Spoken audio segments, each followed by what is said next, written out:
నమస్తే అండి అందరికీ.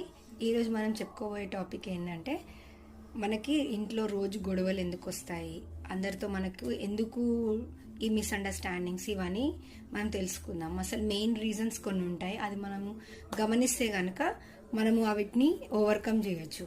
ఏంటంటే మనం ఏం చేస్తాం, ఎక్స్పెక్ట్ చేస్తాం వాళ్ళు మనకి అది చేస్తే బాగుండు, ఇది చేస్తే బాగుండు, మనల్ని అక్కడ తీసుకెళ్తే బాగుండు, అది కొనిస్తే బాగుండు, నాకు హెల్ప్ చేస్తే బాగుండు అనేసి ఇలాంటి ఎక్స్పెక్టేషన్స్ పెట్టుకున్నప్పుడే మనం డిస్టర్బ్ అవుతాం.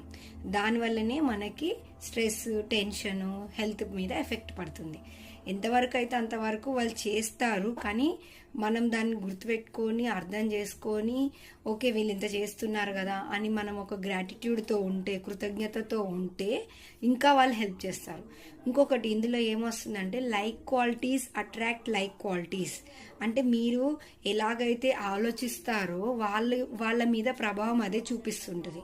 మనము ఎవరైనా ఏదైనా అన్నారనుకోండి, అయ్యో వాళ్ళు అలా అన్నారు, ఎందుకు అన్నారో ఏమో, నేను ఏమైనా తప్పు చేశానేమో, ఒక్కొక్కసారి ఏమనిపిస్తుంది, అబ్బా వీళ్ళు ఎప్పుడు ఇంతే, ఎందుకు ఇలా చేస్తారో ఏమో అనే ఫీలింగ్ వస్తుంటుంది.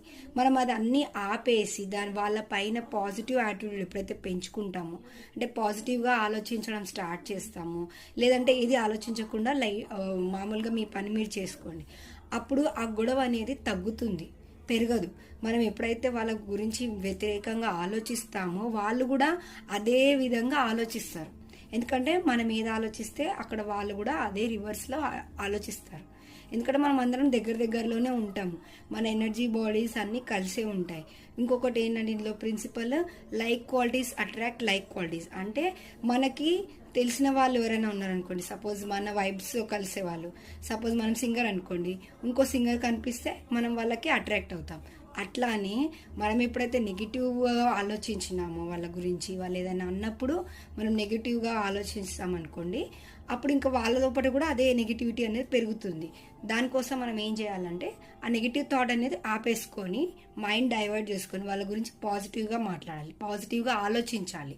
ఫస్ట్ ఆఫ్ ఆల్ ఎప్పుడైతే మీరు పాజిటివ్గా ఆలోచిస్తారో, గ్రాటిట్యూడ్గా ఉంటారో, వాళ్ళ లోపల ఉన్న మంచి గుణాలను గుర్తు చేసుకోవడము, లేదంటే వాళ్ళు ఇప్పటివరకు చేసిన వాటికి థ్యాంక్స్ చెప్పుకోవడము, ఇలాంటివి చేసినప్పుడు ఆ గొడవలు అనేవి ఆగిపోతాయి.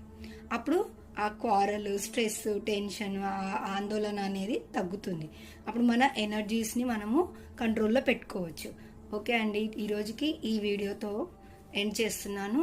Thank you for watching. Please share, subscribe and like చేయండి. Let us meet in the next video.